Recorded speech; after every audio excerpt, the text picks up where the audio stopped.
what direction we go. If we were to sell it, and we were to take a capital gains, we obviously don't want to pay the taxes and have the investors lose out on that.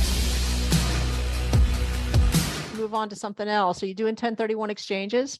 Well, it's possible that we would, if, we haven't had that, the challenge yet, but if a property, has appreciated a lot, and let's say, we buy a gas station, now all of a sudden, that real estate is, significantly more expensive because somebody wants to build a condo on it and the lease is expiring and they give us a great offer, yeah, we would consider taking that offer. That would be our fiduciary responsibility for our investors.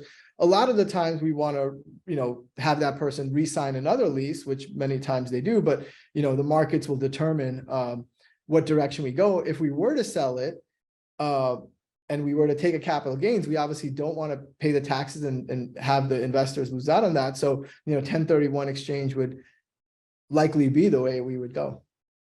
What's your biggest frustration when it comes to a 1031 exchange or capital gains tax deferral options?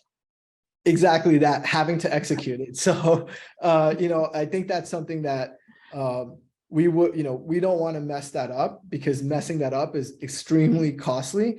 So when you're doing something like that, you want to work with someone has experience and understands those laws. From my perspective, the concept of a 1031 exchange is very simple.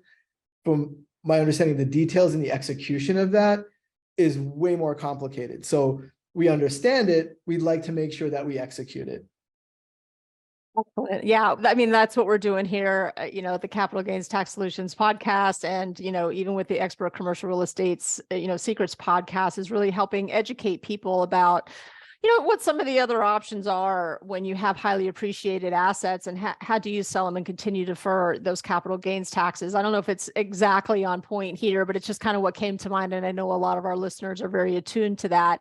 If you are listening to this podcast and you want to learn more about the Deferred Sales Trust, how to sell a highly appreciated asset and continue to defer those capital gains taxes, I'd be happy to talk to you. Again, I'm Jessica Lanning at lanningfinancial.com, and you can also go to the capitalgainstaxsolutions.com website.